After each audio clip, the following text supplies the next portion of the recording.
Bismillahirrahmanirrahim. Assalamualaikum warahmatullahi wabarakatuh. Innal hamdalillah nahmaduhu wa nasta'inuhu wa nastaghfiruh wa na'udzu billahi min shururi anfusina wa min sayyiati a'malina. Man yahdihillahu fala mudilla lahu wa man yudlil fala hadiyalah. Asyhadu an la ilaha illallah wahdahu la syarika lah wa asyhadu anna Muhammadan abduhu wa rasuluh. Ya ayyuhalladzina amanu taqullaha haqqa tuqatih wa la tamutunna illa wa antum muslimun. Ya ayyuhan nasu taqu rabbakumul ladzi khalaqakum min nafsin wahidah wa khalaqa minha zawjaha wa bassa minhuma rijalan katsiran wa nisaa'a wattaqullaha alladzi tasaaluna bihi wal arham innallaha kana 'alaikum raqiba. Ya ayyuhalladzina amanu taqullaha wa qulu qawlan sadida yuslih lakum a'malakum wa yaghfir lakum dhunubakum wa man yuti'illaha wa rasulahu faqad faza fawzan 'azima amma ba'du. Ikhwani fid din, a'azzani Allah wa iyyakum. Saudara-saudara sekalian yang semoga dimuliakan Allah Subhanahu wa taala. Puja-puji syukur senantiasa kita panjatkan kehadirat Allah Subhanahu wa taala atas segala limpahan rahmat dan karunia yang Allah berikan kepada kita, sehingga pada kesempatan malam hari ini kita masih bisa berkumpul dalam kajian online kita, murojaah online kita dari memurojaah hadis Arba'in An-Nawawiyah. Dan Allah berikan juga berbagai macam kenikmatan yang lainnya, ada umur, ada kesehatan kita, dan juga semangat kita untuk menuntut ilmu agama atau bermuzakarah tentang ilmu agama yang diwajibkan oleh Allah Subhanahu wa taala untuk kita dalami. Salawat serta salam semoga selalu tercurahkan kepada junjungan kita Nabi besar Muhammadin sallallahu alaihi wasallam, kepada keluarga beliau, para sahabatnya, dan orang-orang yang senantiasa mempelajari dan mengamalkan ajaran Islam sampai akhir zaman. Ikhwani fid din, rahimani wa rahimakumullah. Saudara-saudara sekalian yang semoga dimuliakan Allah dan dirahmati Allah Subhanahu wa taala. Pada malam hari ini kita lanjut kepada hadis ke-9. Hadis dari Abu Hurairah radhiyallahu anhu. Kita angkat judul dari hadis ini tentang banyak bertanya yang terpuji, ya, dan mana yang terpuji dan mana banyak bertanya yang tercela. Kipu gitu ya. Kipu yang tercela dan kipu yang terpuji, bahasa orang sekarang. Jemaah sekalian yang dimuliakan Allah Subhanahu wa taala. Hadis ini, hadis ke-9 dari Abu Hurairah radhiyallahu anhu, di mana Al-Imam An-Nawawi mengatakan, wa an Abi Hurairah radhiyallahu anhu, dari Abu Hurairah semoga Allah meridai beliau, berkata, sami'tu Rasulullah sallallahu alaihi wasallam yaqul, aku mendengar Rasulullah sallallahu alaihi wasallam bersabda, "Ma nahaitukum anhu fajtanibuh." Apa yang aku larang kalian darinya, maka tinggalkanlah. "Wa ma amartukum bih fa'tu minhu mastata'tum." Apa yang aku perintahkan kalian, maka kerjakan dengan sesuai dengan kemampuan kalian. Fa innama ahlakal ladzina min qablikum kasratu masailihim wa ikhtilafuhum ala anbiya'ihim. Ketahuilah, sesungguhnya binasanya orang-orang sebelum kalian karena mereka kipu, banyak bertanya. Ya, wa ikhtilafuhum ala anbiya'ihim, dan mereka banyak menyelisihi para nabi mereka. Rawahul Bukhari wa Muslim. Riwayat Bukhari dan juga Imam Muslim. Teman-teman sekalian yang semoga dimuliakan Allah Subhanahu wa taala. Secara umum hadis ini memberikan makna kepada kita bahwa Nabi sallallahu alaihi wasallam memerintahkan kepada kita untuk mengerjakan perintahnya dan menjauhi larangannya. Ada perintah, kerjakan sesuai kemampuan. Ada larangan, tinggalkan secara mutlak, langsung tinggalkan. Jangan banyak tanya. Nabi mengatakan di sini jadi hubungannya, ya, orang kalau disuruh atau dilarang tidak banyak bertanya. Kerjakan, ya, tinggalkan. Tidak usah banyak bertanya tentang perintah atau larangan tersebut. Kenapa kata Rasulullah sallallahu alaihi wasallam? Ya, kata beliau, banyak bertanya tentang syariat ketika sudah disuruh, ya, atau dilarang, ini cari-cari alasan, ya, maka ini membinasakan. Sebagaimana orang-orang yang sebelum kita binasa karena hal ini. Banyak bertanya yang kemudian membawa mereka kepada menyelisih para nabi mereka. Jamaah sekalian yang dimuliakan Allah Subhanahu wa taala. Ini hadis ini demikian, makna umumnya demikian. Sehingga yang membuat mereka ini binasa, kata Nabi, sudah disuruh, sudah dilarang, tapi cari-cari alasan. Cari-cari cara untuk tidak mengerjakan atau untuk mengerjakan yang dilarang. Maka itu membinasakan ahlaka, membinasakan kalian. Dan ini Nabi sampaikan ya kepada para sahabat dahulu. Bahwa di antara sebab binasa adalah kepo dalam perintah atau larangan syariat.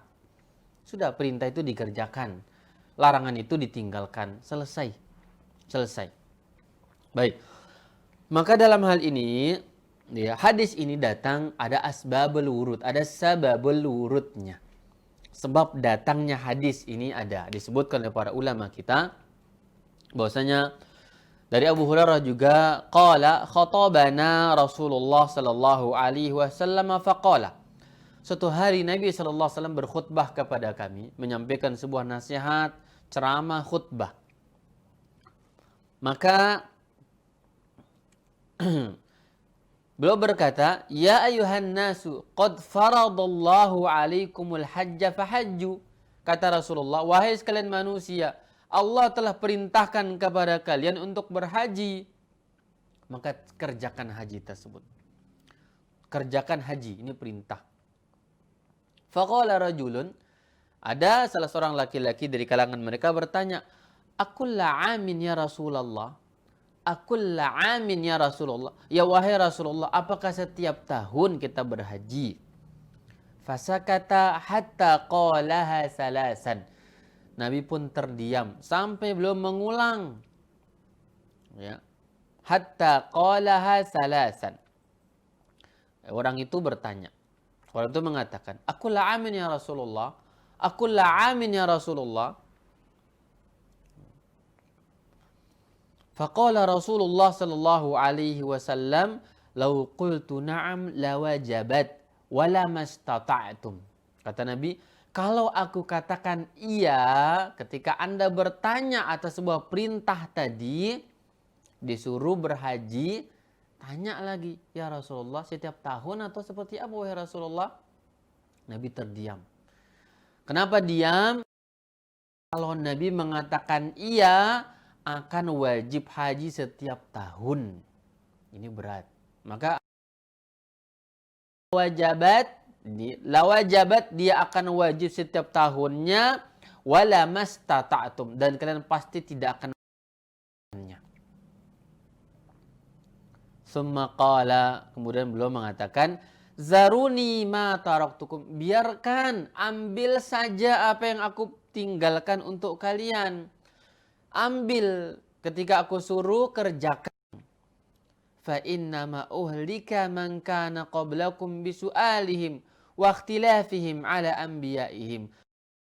Fulan, kata Rasulullah, dibinasakan, di bumi hanguskan orang-orang sebelum kalian, ya, disebabkan karena mereka banyak bertanya, yang kemudian pertanyaan itu membawa mereka kepada menyelisihi para nabi mereka. fa idza amartukum bi syai' fa'tu minhu mastata'tum. Jika aku suruh kalian sesuatu, kerjakan dengan kemampuan. Ada duit berangkat. Enggak ada duit ya tidak usah, kan begitu untuk haji.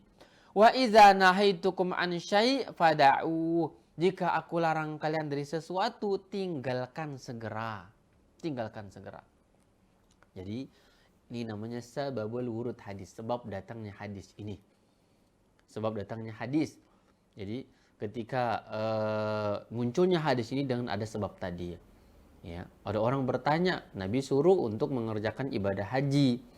Makanya haji itu, jadi ketika Nabi suruh artinya cukup kerjakan saja, nggak usah tanya lagi berapa kali ya Rasulullah, apakah setiap bulan, setiap tahun, 2 tahun sekali, tidak ada aturan mainnya. Yang jelas Nabi suruh berarti menunjukkan 1 kali, menunjukkan ya 1 kali. Maka sahabatnya bertanya, diulang-ulang lagi, ya Rasulullah apakah setiap tahun, dan seterusnya.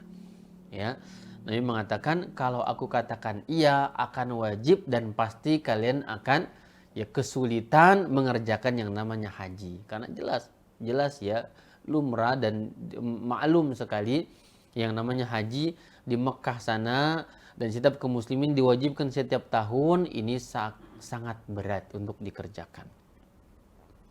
Maka pertanyaan inilah yang membuat ya Nabi itu mengatakan hadis ini. Kalau disuruh kerjakan, dilarang tinggalkan. Ya. Baik, jamaah sekalian yang dimuliakan Allah Subhanahu wa taala. Kemudian hadis ini juga ya. Hadis ini juga dijelaskan dalam ayat yang lain dalam surah Al-Maidah ayat 101. Al-Maidah ayat 101 di mana Allah berfirman ya tentang pertanyaan yang sama tadi sampai turun ayat Al-Qur'an ya. Untuk melarang kita ini banyak tanya, banyak kepo yang tercela semacam itu. Apa kata Allah Azza wa Jalla ketika orang ini bertanya, maka turun ayat Al-Qur'an juga. Apa Allah berfirman? Ya ayyuhalladzina amanu la tas'alu an asya'a in tubdalakum tasu'kum. Wahai orang-orang yang beriman, janganlah kalian bertanya sesuatu yang ketika muncul jawabannya akan mempersulit diri kalian. Jangan banyak tanya. Kerjakan ketika disuruh.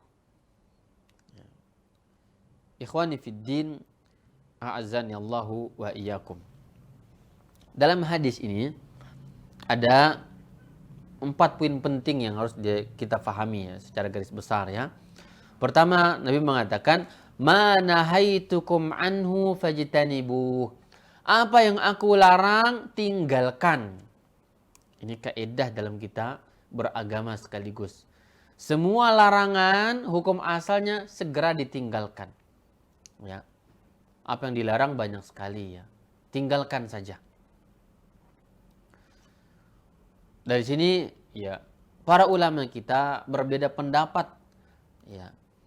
Apakah meninggalkan larangan atau mengerjakan perintah ya, atau yang mana dari keduanya yang lebih mulia, yang lebih tinggi derajatnya, yang lebih berat dilaksanakan yang mana? Sebagian ulama kita mengatakan apa? Mengatakan bahwa meninggalkan larangan ini yang paling berat dibandingkan mengerjakan perintah. Walaupun Nabi menyuruh di sini ya tinggalkan, tidak ada tawar-menawar. Yang dilarang tinggalkan. Enggak ada mengatakan bahwa masih sulit meninggalkan. Ya. Enggak ada mengatakan bahwa saya ada kepentingan ekonomi di sana. Saya ada kepentingan lain-lain, tidak ada. Yang dilarang hukum asalnya tinggalkan segera. Karena dalam semua larangan syariat kita ya ada yang namanya hikmah. Apa hikmah ketika Allah larang? Pasti buruk sesuatu itu.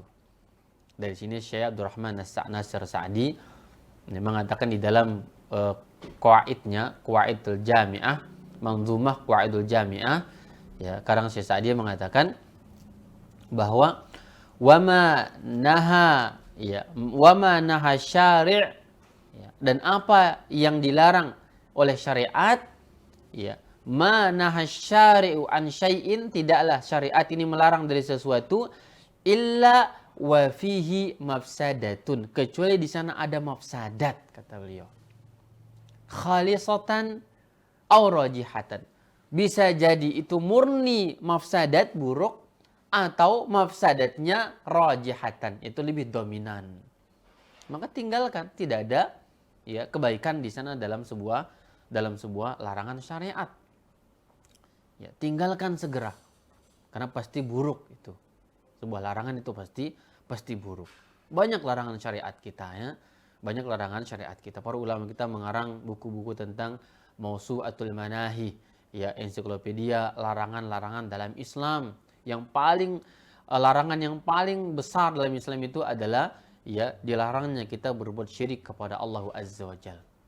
Dilarang kita ke dukun, dilarang kita meyakini adanya manfaat dari jimat, menolak mafsadat, meraih kemanfaatan dari sebuah ajimat, ya, kekebalan ini dan itu dan seterusnya.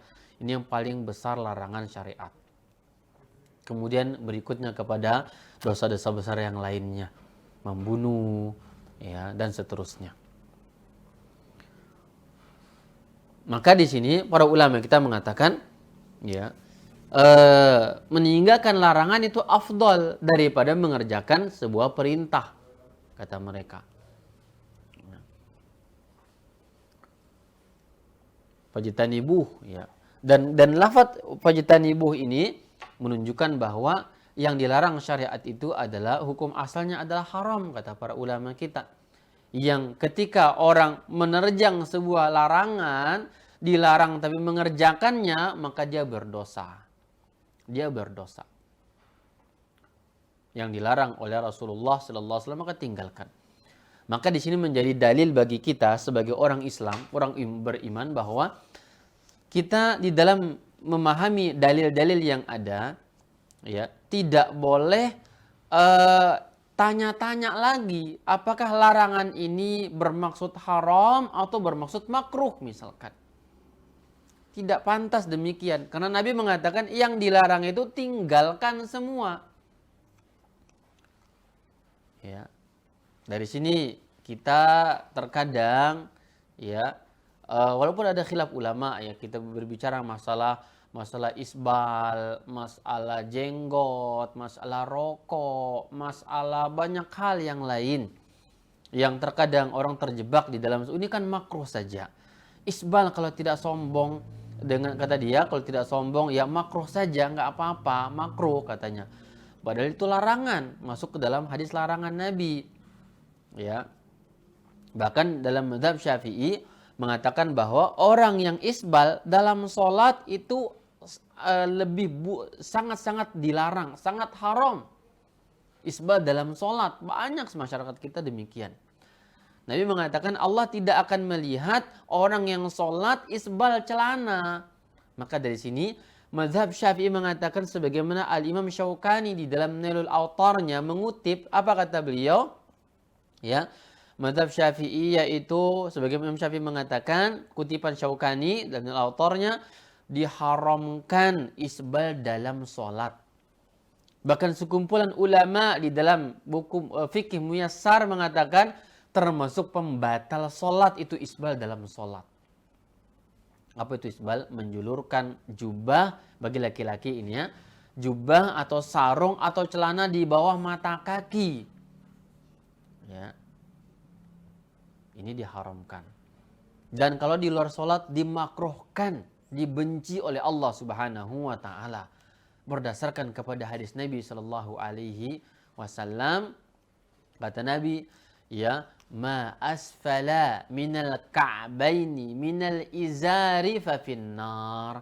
Semua kain, ya, izar, sarung, celana di bawah mata kaki, maka tempatnya yang layak di neraka. Itu kata Rasulullah sallallahu alaihi wasallam.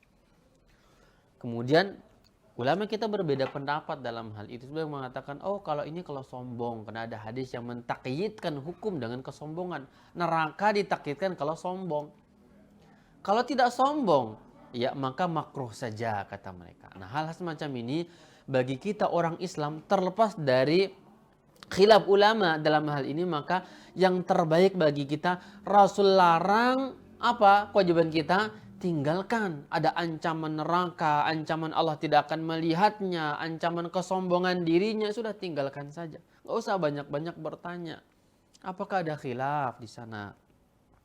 Ya, apakah ada ini? Apakah ada kemungkinan peluang untuk dan seterusnya? Tidak usah. Karena itu membinasakan kita. Hal itu membinasakan kita. Maka jadi menjadi kaidah hukum asal dalam larangan ditinggalkan dan tidak ada tawar-menawar syariat. Ya, tidak ada tawar-menawar. Orang sulit mengatakan, oh sulit meninggalkan riba, sulit meninggalkan perjudian, sulit meninggalkan rokok dan seterusnya. Katakan apa? Ya, hukum asal yang dilarang syariat itu adalah untuk Anda tinggalkan. Tidak bisa mengatakan bahwa ini dan seterusnya. Baik, ini poin pertama. Jadi semua larangan yang Nabi larang maka tinggalkan. Tanpa melihat larangan ini kembali kepada hukum haram atau makruh saja.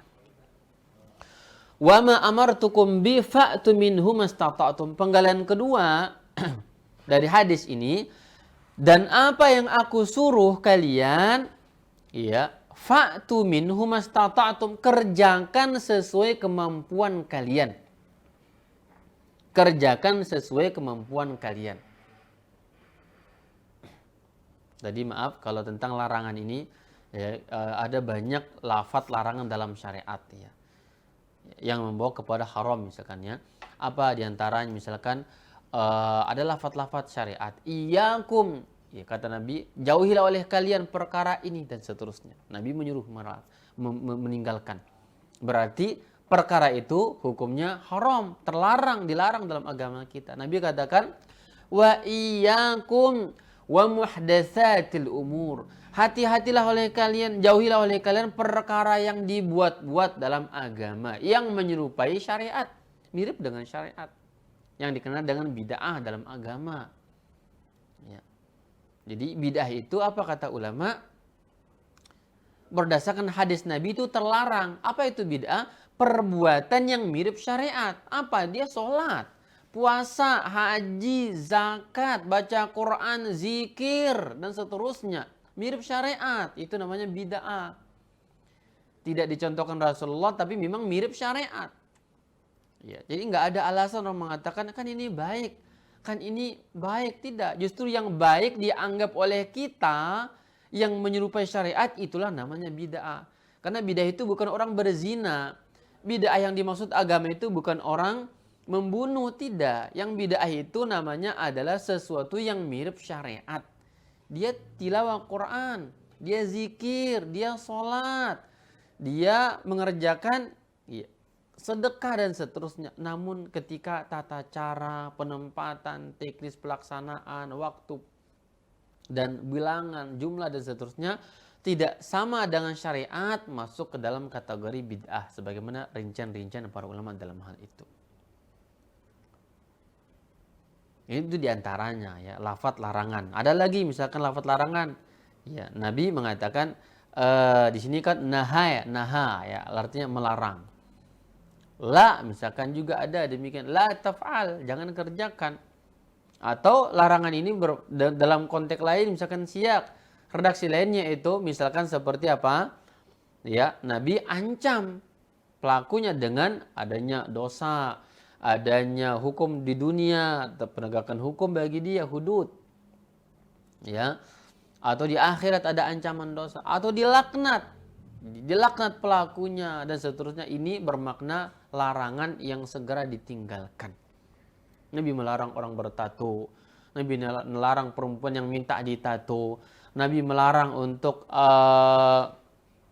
menyuap, orang yang minta disuap, dan pencatat, dan seterusnya, larang. Laknat dalam hal itu, maka masuk ke dalam kategori larangan yang segera ditinggalkan. Baik.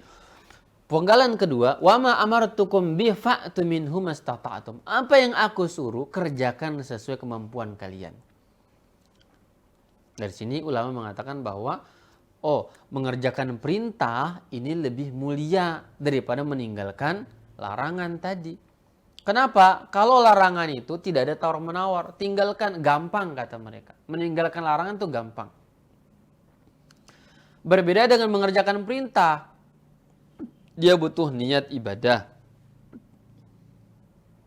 Dia butuh taklif namanya perintah itu. Adanya perbuatan baru. Ya, berbeda dengan larangan. Larangan itu ya, dia meninggalkan. Kalau perintah ada beban untuk mengerjakan. Berbeda dengan larangan, meninggalkan, tinggal ditinggalkan, selesai, tidak ada beban lagi. Kalau perintah ini ada beban, ada pekerjaan yang akan kita laksanakan. Maka dari sini ulama menyebutkan bahwa mengerjakan perintah afdal daripada meninggalkan sebuah larangan. Ini penggalan kedua tentang hadis ini. Dan catatan juga di sini kita mengatakan bahwa hukum asal pada perintah hendaklah dikerjakan. Hukum asal dalam perintah hendaklah dikerjakan. Ya. Tanpa melihat perintah ini mengarah kepada kewajiban atau sunnah. Karena perintah ini terkadang dia hukum asalnya kembali kepada kewajiban. Sebagaimana hukum asal larangan itu adalah haram. Namun terkadang keluar dari hukum asal kepada hukum kedua, yaitu yang lebih ringan, perintah menjadi sunnah, wajib menjadi sunnah. Atau yang haram menjadi makruh tadi. Tapi hukum asalnya kita laksanakan. Apakah itu wajib atau sunnah? Wajib atau sunnah. Sampai-sampai Al-Imam Nawawi mengatakan bahwa untuk hal-hal yang sunnah sifatnya Anda kerjakan 1-2 kali, jangan tinggalkan. Jangan ditinggalkan, kerjakan. Kerjakan dia, jangan ditinggalkan. Agar Anda menjadi ahli di dalam amal ibadah sunnah itu. Sesekali dalam hidup kerjakan dia. Namun di zaman kita ada bahasa, terkadang keluar, karena itu makruh maka kerjakan saja. Makruh saja nggak apa-apa dikerjakan. Atau ini sunnah, sunnah saja nggak apa ditinggalkan, kan sunnah. Berbeda dengan para salaf kita. Mereka mengerjakan karena dia adalah sunnah, perintah sunnah, dan meninggalkan karena dibenci oleh Allah, makruh ataupun haram. Ditinggalkan karena dia makruh, dikerjakan karena dia sunnah Nabi Shallallahu Alaihi Wasallam. Banyak orang berdalil jenggot itu sunnah, padahal yang tepat kan wajib bagi laki-laki. Setelah mengatakan sunnah, maka dia potong. Nah, ini kesalahan. Jadi tidak ada pendapat ulama. Justru dengan anggapan, anggaplah dia mengatakan sunnah. Dai-dai itu mengatakan dia sunnah jenggot. Lalu apakah sunnah untuk ditinggalkan? Sunnah, disunnahkan dia untuk dikerjakan. Kan begitu.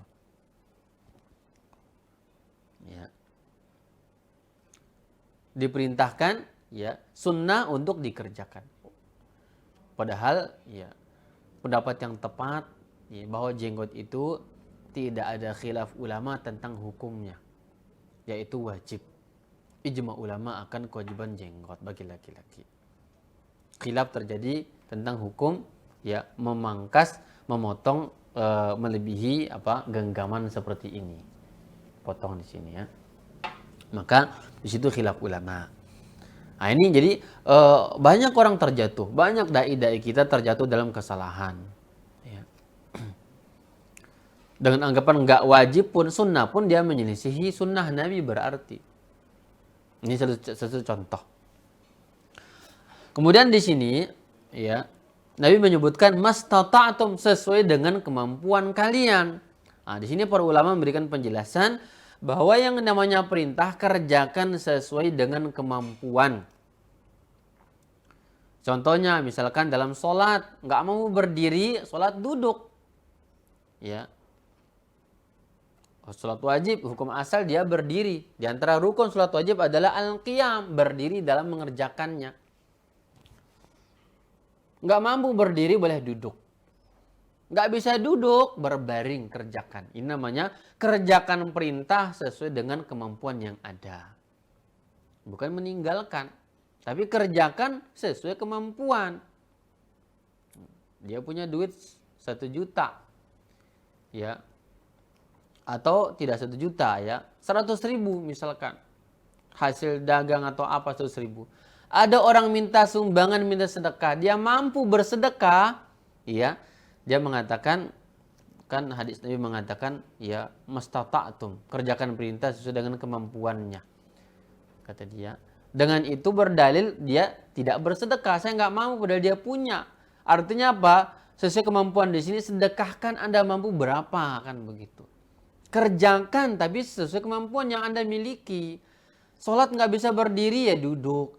Sedekah nggak bisa 100 juta, mungkin 10 juta. Nggak bisa 10 juta, ya 1 juta. Nggak bisa 1 juta, ya kurang dari itu, dan seterusnya. Sesuai dengan kemampuan. Ya. Banyak orang berdalil tidak mampu sehingga tidak mengerjakan. Padahal ya mampu untuk mengerjakan sebagiannya. Nggak bisa sempurna, kerjakan sesuai dengan kemampuan yang ada. Dan dari sini juga para ulama kita menyebutkan bahwa dalam hal bertohara, bersuci, kata mereka, jika seandainya ada orang yang mendapati air misalkan 1 gayung, atau sudah mencuci atau air ini cukup untuk sebagian anggota wudhu, maka pakai sesuai yang ada. Sisa anggota wudhu yang belum terkena air, ya, kehabisan air, maka hendaklah Anda tayamumkan. Itu namanya bertakwa sesuai dengan kemampuan. Tapi harus dikerjakan. Kerjakan namun dengan kemampuan. Nah, sekarang banyak orang ya yang mereka tinggalkan, bukan dikerjakan, ditinggalkan sekaligus. Sholat jarang misalkan, meninggalkan namanya. Meninggalkan perintah. Ya. Dan seterusnya. Atau lagi ada lagi yang mengatakan ketika disuruh untuk menutup aurat dengan baik, berjilbab, kata dia, oh belum mampu. Bukankah Islam mengatakan sesuai dengan kemampuan? Padahal dia mampu. Ya, perintah dikerjakan. Ini hukum asal sebuah perintah. Maka pendapat yang tepat kata para ulama kita, ya, dalam khilaf yang terjadi tadi, bahwa perintah itu lebih mulia, ya, daripada mengerjakan perintah lebih afdal daripada meninggalkan larangan. Meninggalkan larangan. Disebabkan karena dalam perintah itu ada beban, ada ya membuat pekerjaan baru, itu namanya perintah. Maka berat. Berbeda dengan larangan hanya meninggalkan, tidak ada beban, cukup tinggalkan. Walaupun para ulama menegaskan ini tidak mutlak, kata mereka, melihat kondisi zaman sekarang. Ya, zaman sekarang kita lebih mudah mengerjakan perintah atau meninggalkan yang haram. Terkadang lebih sulit meninggalkan yang haram daripada mengerjakan perintah di zaman sekarang. Karena banyaknya ajakan-ajakan, seruan-seruan kepada keburukan. Jadi tantangannya lebih berat. Maka mereka mengatakan tidak mutlak perintah, mengerjakan perintah afdol daripada meninggalkan larangan. Tidak. Melihat situasi kondisi yang ada. Karena dalam agama kita menyebutkan mana ya sesuatu yang lebih berat dikerjakan, apakah itu disebabkan karena perkara luar, ya, eksternal yang menggoda untuk tetap dalam yang hal tersebut, ya, maka itu menjadi apa? Pemberat nilai kebaikan itu.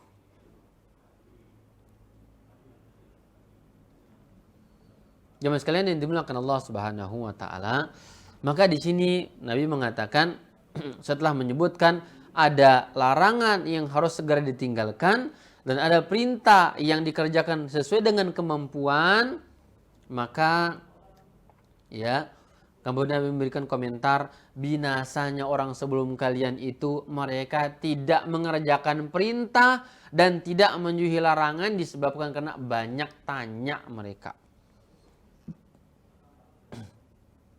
Mereka banyak bertanya. sebagian mereka binasakan oleh Allah Azza wa Jalla. Dan orang sebelum kita di dalam hadis ini, kata ulama menyebutkan, yang zahir, yang mutabadir, yang muncul di benak kita adalah Yahud dan Nasara.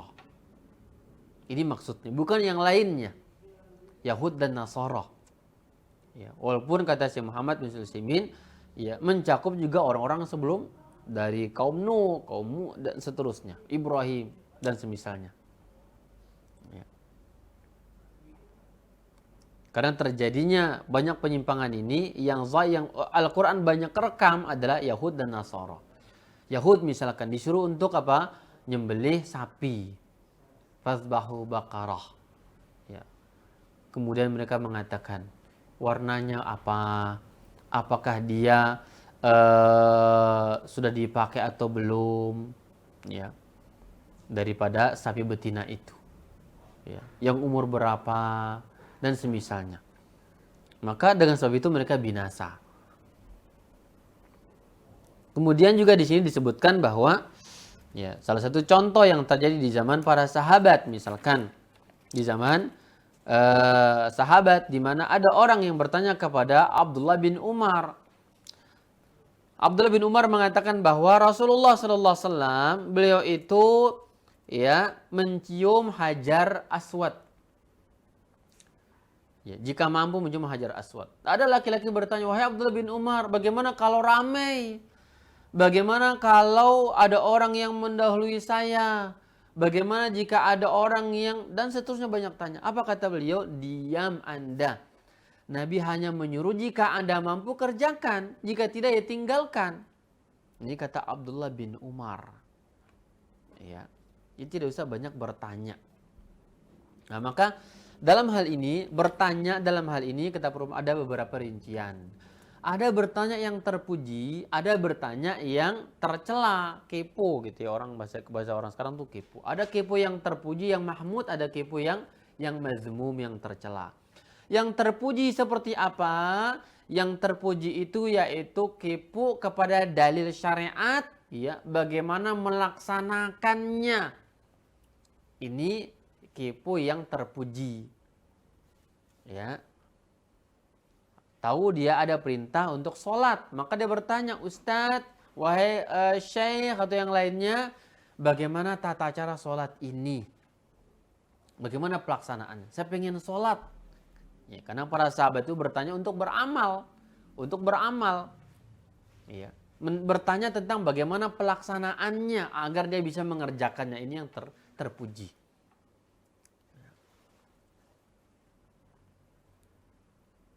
Nah ini kata para ulama ya tentang pertanyaan yang terpuji. Tentang makna-makna misalkan. Ya, agar dia mendapatkan faedah dari hal itu. Agar dia bisa mengerjakannya atau meninggalkan jika dia itu mengandung sebuah kemudaratan misalkan. Maka ini namanya pertanyaan yang terpuji. Ya. Ada pertanyaan yang tercela, bertanya hal-hal yang tidak ada manfaat. Ya, bertanya hal-hal yang tidak ada manfaat. Dia bertanya, banyak sekarang, mana yang lebih dulu telur atau ayam, kata dia. Ini kan manfaat, ini membinasakan ini semacam ini. Tidak ada manfaatnya. Ya, atau mengkaji, melakukan diskusi, ya, agar bagaimana caranya jauh dari syariat misalkan. Diskusi tentang hukum agama yang kesimpulannya yang mereka tinggalkan.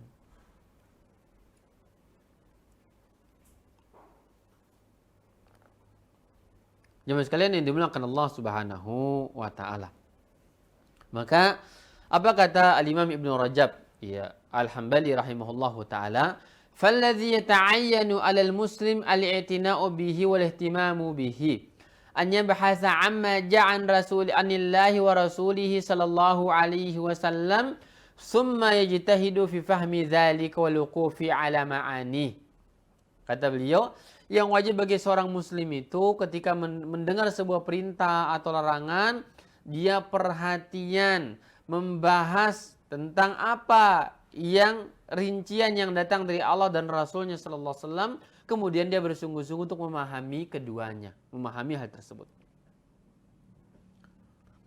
Summa yashtagilu bitasdiqi bidzalika in kana minal umuril ilmiyah. Kemudian dia membenarkan, meyakini jika hal itu merupakan perkara ilmiah. Wa in kana minal umuril al-amaliyah bazala wus'ahu fil ijtihadi fi fi'li ma yastati'uhu minal awamir. Jika dia berkaitan dengan perkara amalia, perbuatan, pekerjaan, maka dia mengerahkan segala tenaga dan pikiran untuk mengerjakannya sesuai dengan kemampuan dia di dalam memahami perintah tersebut. Wajtinabi ma yunha anhu, dan meninggalkan yang dilarang. Wa takunu himmatuhu masrufatan bil kulliyati ila zalika la ila ghairih. Maka perhatian dia terpusat kepada bagaimana memahami dan mengerjakannya.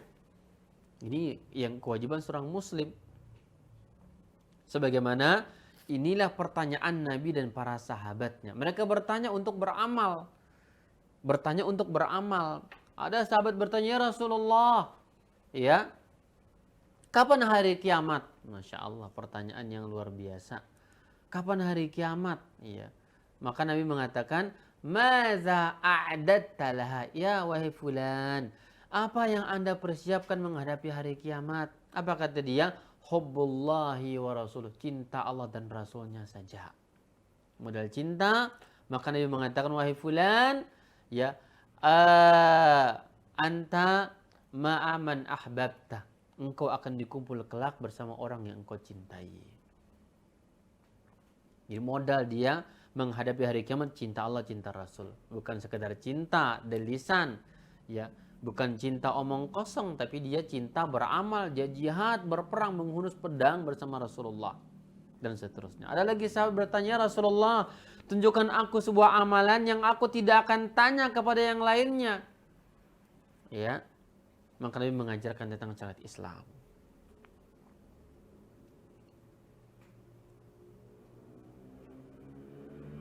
Kemudian juga ada dari Huzaifah ibnu Yaman, misalkan kata Huzaifah, kana an-nasu yas'aluna Rasulullah sallallahu alaihi wasallam anil khairi wa kuntu as'aluhu anis syarr makhafata an yudrikani. Ya, kata beliau, sahabat bertanya kepada Nabi sallallahu alaihi wasallam tentang kebaikan untuk mereka kerjakan. Tapi aku datang bertanya tentang keburukan karena khawatir aku terjatuh ke dalam keburukan tersebut. Bertanya untuk sebuah faedah manfaat. Ini. Maka ini terpuji.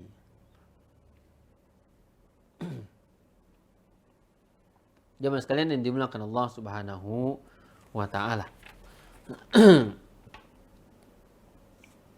Kemudian tadi ada orang yang bertanya kepada sahabat Abdullah bin Umar tadi, ketika Abdullah bin Umar mengatakan bahwa Nabi mensyariatkan mencium Hajar Aswad bagi yang mampu. Kemudian dia mengatakan tadi apa? Bagaimana kalau ramai? Bagaimana kalau saya tidak mampu dan seterusnya? Maka kata Abdullah bin Umar, kata beliau, ya perhatian perhatian Anda, fokusnya Anda itu bagaimana cara mengerjakan, meneladani Rasulullah. Ya, tidak usah bertanya tentang prediksi kalau ramai, kalau sepi dan seterusnya. Ya. Yang jelas mampu mencium, ya cium, kan begitu. Hajar Aswad. Ya. Maka kata beliau,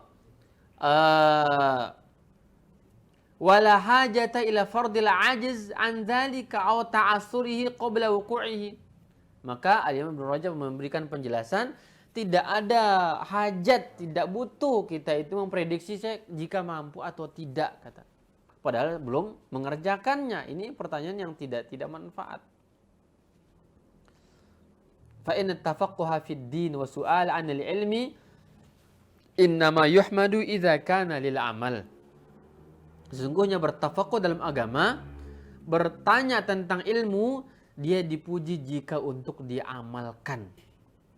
La lil mira'i wal jidal, bukan untuk diperdebatkan dan didiskusi-diskusikan saja tanpa ada amal perbuatan. Jadi tafaqquh dalam agama, bertanya tentang ilmu, dia terpuji jika untuk diamalkan. Jadi adapun untuk sekedar diskusi, dan menjadi perbincangan yang tidak ada buahnya, maka ini tercela masuk dalam hadis kita. Kasratu masailihim, banyak tanya yang tidak manfaat yang membuat mereka binasa. Wa qad ruwiya an aliyin annahu zakara fitanan takunu fi akhir zaman. Kata Ibnu Rajab, diriwayatkan dari Ali bin Abi Thalib bahwa beliau menyebutkan fitnah-fitnah di akhir zaman, fitnah yang akan terjadi di akhir zaman. Faqala lahu Umar, "Mata zalika ya Ali?" Umar bertanya, "Wahai Ali, kapan terjadi fitnah-fitnah yang banyak itu?" Kata beliau, "Iza tufuqqih li ghairi din." Jika ada orang yang dia bertafakuh, belajar ilmu bukan untuk agama. Bertafakuh bukan dalam urusan agama, urusan dunia dia dalami, padahal agama nggak paham. Baca Quran jauh, ibadah nggak betul, akhlak jauh, tapi dia faqih dalam urusan duniawi. Wa tu'allima li ghairil amal, belajar untuk tidak beramal, sekedar belajar, tidak beramal. Wal tumisatid dunya bi amalil akhirah, dan orang mengumpulkan dunia dengan amalan akhirat, maka di sanalah fitnah terjadi. Kata Ali bin Abi Thalib radhiyallahu anhu, di akhir zaman demikian. 3 hal, bertafakuh bukan dalam urusan agama, ya, belajar bukan untuk diamalkan, dan mencari dunia dengan amalan akhirat. Mencari dunia dengan amalan akhirat. Nauzubillahi min dzalik. Jamaah sekalian yang dimuliakan Allah Subhanahu wa taala. Kemudian sikap salaf dulu, ya, mereka salaf bagaimana fikih bertanya kepada para ulama. Kata Abdullah bin Umar, kata beliau, "La tas'alu amma lam yakun." Jangan tanya sesuatu yang belum terjadi, enggak boleh. Tanya-tanya tentang hal yang belum terjadi tidak dibenarkan. Fa inni sami'tu Umar la'ana sa'ila amma lam yakun. Karena aku pernah mendengar Umar bin Khattab, beliau melaknat, mengutuk orang bertanya tentang sesuatu yang belum terjadi.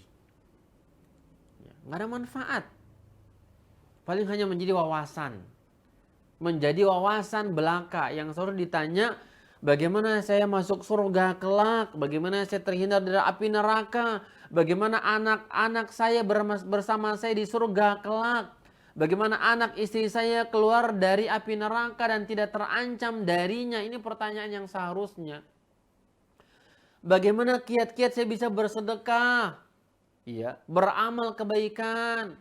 Menjadi orang yang faham agama dan beramal dengannya dan seterusnya. Ini pertanyaan.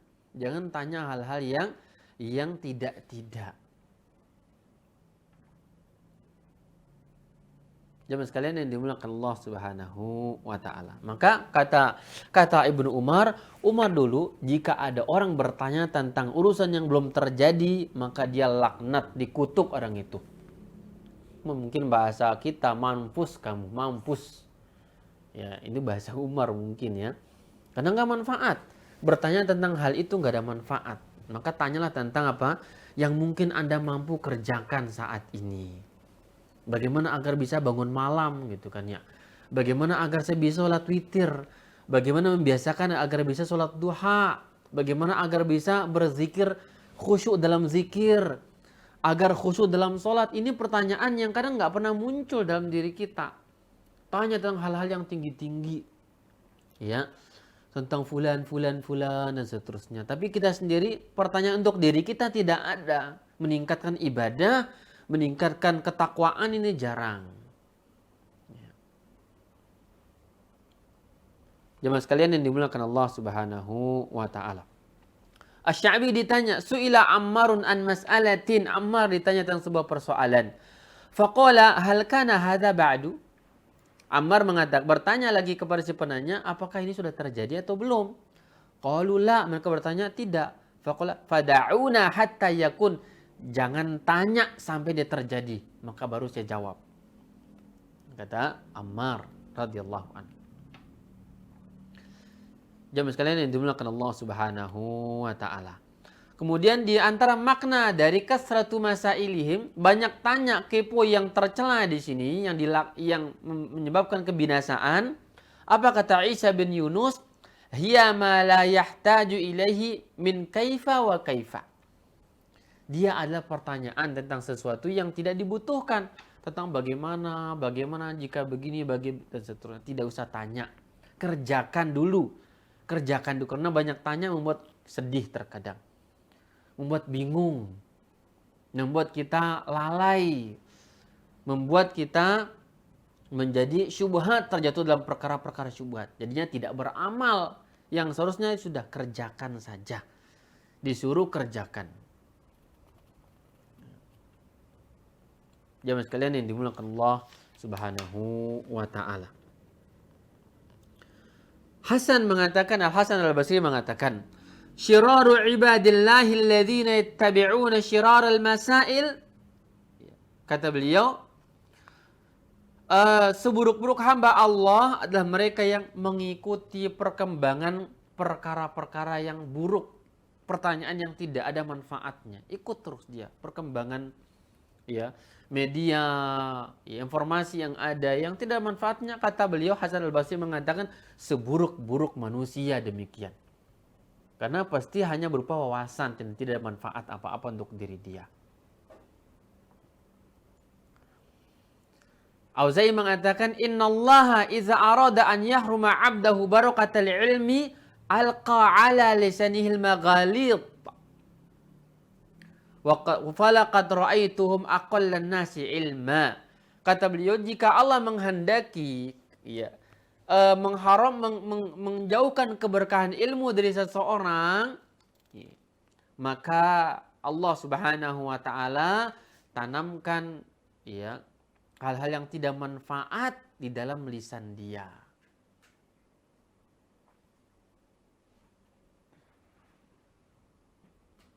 Dan juga mengatakan, Ibnu Rajab mengatakan, sami'tu Malikan, Ibnu Wahbin mengatakan, kata beliau, sami'tu Malikan wa huwa yu'ibu kasratal kalam. Aku mendengar Imam Malik, beliau mencela orang-orang yang banyak ngomong, banyak bertanya, tapi tidak ada amalnya. Yu'ibu, aib, mencela orang-orang yang demikian. Kita sering mendapati sebagian teman, sebagian ikhwan atau akhwat terkadang asik ngobrol dan seterusnya, tapi tidak terlihat dalam kebaikan. Komentar Ustadz fulan pandai memberikan komentar, tapi tidak ada amal. Pandai mencela ahli bid'ah ini dan seterusnya, tapi dia tidak tampil dalam kebaikan itu. Banyak ahli bid'ah tampil dalam kebaikan yang banyak. Baca kitabnya bagus mereka terkadang. Bacaan Qur'annya juga bagus.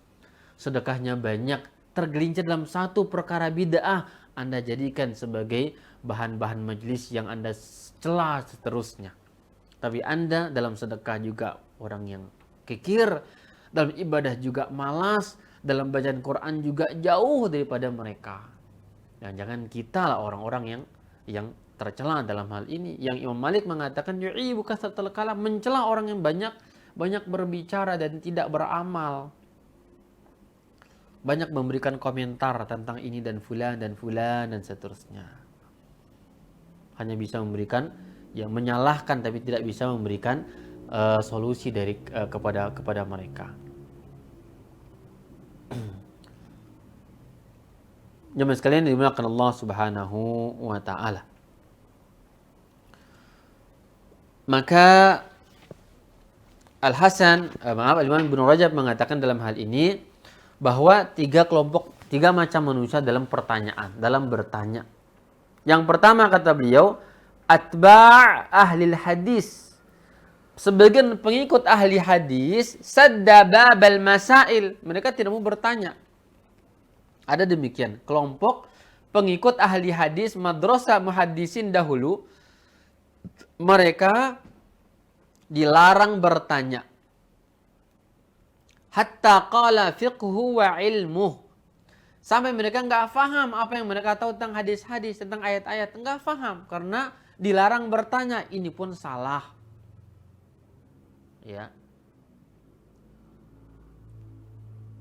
Ini keliru. Ada demikian. Yang kedua, wa min fuqaha ahli ar-ra'yi man tawassa'a fi tawlidil masail qabla wuqu'iha. Pengikut ahli fikih, ahli ra'yi, ahli ijtihad, mereka terlalu mendalami dunia, ya, pertanyaan dan diskusi sampai-sampai memprediksi perkara yang belum terjadi. Diprediksikan perkara-perkara yang belum terjadi sehingga sibuk dengan perkara itu. Ini pengikut ahli ra'yi ijtihad. Maka terpecah di sini dua madrasah. Dahulu ada madrasah ahli ra'yi yang mereka kurang faham hadis, ayat, hukum, tapi sibuk dengan ijtihad dan seterusnya. Ya. Yang kedua ada madrasah ahli hadis. Madrasah ahli hadis ini yang jumutnya, yang kaku di kalangan mereka, hanya hafal hadis tapi nggak paham fikihnya. Nggak paham makna hadis, nggak paham.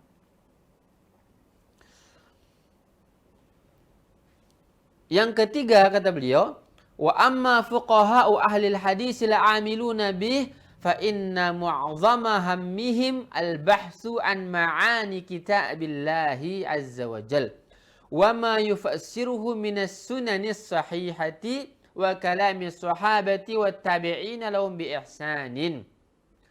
Adapun yang kelompok ketiga, orang-orang yang banyak berkomentar dan bertanya dan sifatnya terpuji, yaitu kata beliau fuqaha'u ahlil hadis, orang yang faqih dari kalangan ahli hadis yang beramal dalam kebaikan-kebaikan yang ada. Maka ini terpuji kelompok yang ketiga ini.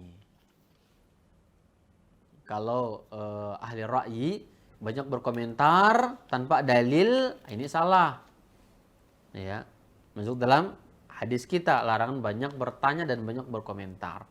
Yang kedua tadi, ada orang yang ahli dalil, ahli hadis, tapi nggak berani banyak bertanya, takut salah, ini juga salah. Yang ketiga, ahli hadis dan mereka mengkaji diskusi masalah hukum-hukum fikih yang kemudian untuk mereka beramal dengannya, ini terpuji. Jemaah sekalian yang dimuliakan Allah Subhanahu wa taala. Maka kesimpulan kata Al-Imam Ibnu Rajab, kata beliau, ya, ada kesimpulan yang mungkin diambil. Faman imtathala ma amara bihi an-nabiy fi hadzal hadis sallallahu alaihi wasallam wa intaha amma naha anhu wa kana mushtagilan bidzalika an ghairi hasala lahu an-najatu fid dunya wal akhirah. Orang yang dia mengerjakan perintah Nabi, menjauhi larangan Nabi sallallahu alaihi wasallam, dan dia sibuk dengan hal itu, ya, maka dialah orang yang sukses dunia akhirat. Fa wa man khalafa dzalika washtaghala bi khawatirihi wa ma yastahsinuhu waqa'a fima hazzara minhu an-nabi sallallahu alaihi wasallam.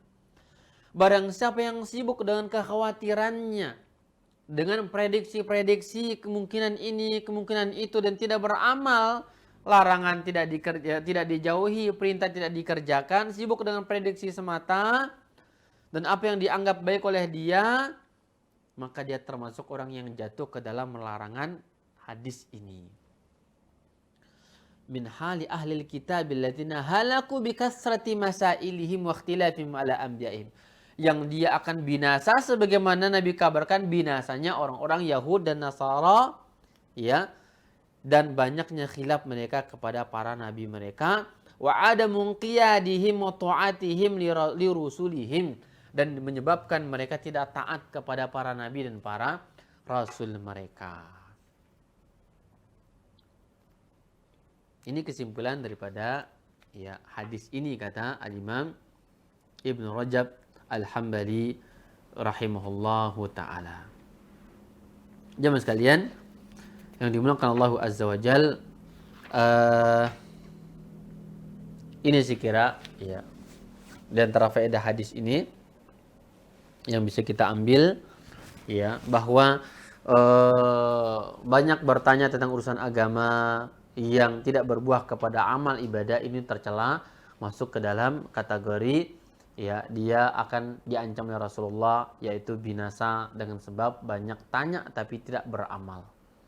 Namun Nabi hanya menyuruh, ketika disuruh laksanakan segera, ketika dilarang tinggalkan, ketika disuruh kerjakan sesuai kemampuan, ketika dilarang maka tinggalkan segera dan tidak banyak bertanya tentang hal itu. Dan bertanya ada beberapa hal tadi, ada yang terpuji dan ada yang tercela. Banyak tanya jika hal itu membawa kepada amal, tujuannya bagaimana cara beramal yang baik dan benar, ini terpuji. Masuk ke dalam firman Allah, fas'alu ahla dzikri in kuntum la ta'lamun. Maka bertanyalah kepada ahli ilmu jika kalian tidak mengetahui. Yang kedua, jika bertanya dalam hal-hal yang masih diprediksikan, ya, bukan untuk diamalkan, maka ini tercela. Ini tercela karena hanya menyibukkan diri kepada hal-hal semacam itu dan tidak membuahkan amal ibadah dan tidak membuahkan takut kepada Allah Azza wa Jalla. Ya, pernah ada yang bertanya dulu, Ustadz, kata dia, dia terkena was-was, ya, banyak tanya. Kata dia, saya dalam sholat ketika menggerakkan jari seperti ini, ya, apakah tidak mengganggu tetangga saya atau tidak ya Pak Ustadz, kata dia. Bukankah ini sunnah? Saya jawab, ini sunnah Nabi ya akhi. Anda nggak usah pikirkan tetangga terganggu atau tidak. Yang jelas Anda jalankan sunnah saja. Nabi katakan, ya, Nabi dalam hadis Wa'il bin Hujr, Nabi itu menggerak-gerakkan jarinya dalam tasyahud. Ya sudah, kerjakan. Nggak usah pikirkan tetangga terganggu atau tidak. Ya, kerjakan yang Nabi suruh. Besoknya tanya lagi, Ustadz, bukankah kalau mengganggu orang lain, ibadah orang lain, kita dapat dosa? Kata dia demikian. Tanya lagi, ya, takut dosa kalau menggerakkan jari dalam sholat, kan begitu. Saya bilang, ya, Anda kalau mengerjakan sunnah Nabi, orang tidak akan terganggu. Kalau terganggu pun berarti persoalan pada hati dia, bukan pada Anda. Yang merasa terganggu itu yang sakit, bukan hati Anda yang mengerjakan sunnah Nabi, karena Anda disuruh. Ya, besok lagi tanya lagi, kalau menggerakkannya bagaimana caranya agar tidak terganggu orang lain, katanya. Masya Allah, ya, dan seterusnya. Banyak pertanyaan sehingga saya bilang kerjakan, ya, tidak terlalu, ya, banyak gerakan yang mengganggu orang lain yang sifatnya gerakan, yang sifatnya dimaklumi secara bahasa gerakan, maka kerjakan. Ya, hal semacam ini kalau banyak tanya bingung jadinya. Dan bahkan tidak beramal jadinya. Sunnah bisa hilang, bisa ditolak oleh dia. Ya, bisa ditolak. Sebagaimana saat ini ketika ada orang yang ramai manusia, akhwat di zaman kita berjilbab panjang, bercadar dan seterusnya. Ada yang tanya bagaimana makannya orang bercadar ya? Tanya lagi. Ya. Gimana kalau bercadar itu kan dia nafasnya tidak lepas, kata dia di dalam itu. Apakah aroma nggak enak makan jengkol kemudian pakai cadar, itu bau jengkol terus dikonsumsi oleh dia. Banyak tanya, ya, dan seterusnya. Masya Allah. Sudah, kerjakan, ya, kerjakan, jangan banyak bertanya karena hal itu akan membinasakan. Itu contoh yang ada di zaman kita. Wallahu ta'ala bishawab.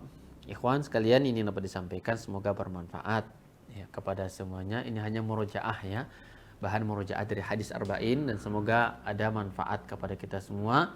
Kita teringat dari apa yang kita baca. Wallahu ta'ala a'lam bishawab. Jika ada soal dari ikhwan, silakan untuk ditanyakan. Nah, angkat tangan jika ada pertanyaan.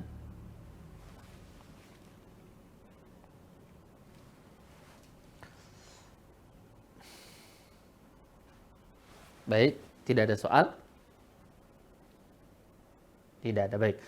Kalau demikian kita tutup, ya, kemurojaah kita pada malam hari ini. Semoga bermanfaat kepada semuanya. Jazakumullah khairan kepada tim yang bertugas dan kepada ikhwan yang sudah hadir. Barakallahu fikum. Semoga Allah memberikan keberkahan kepada kita semua, memberikan taufik hidayah untuk bisa beramal dalam perintah, ya, sesuai kemampuan, dan menjauhi semua larangan yang dilarang oleh Allah Subhanahu wa taala. Sekian, subhanaka bihamdika asyhadu an la ilaha illa anta astaghfiruka wa atubu ilaika. Wassallallahu ala nabiyina Muhammadin wa ala alihi washabihi ajmain. Wassalamualaikum warahmatullahi wabarakatuh.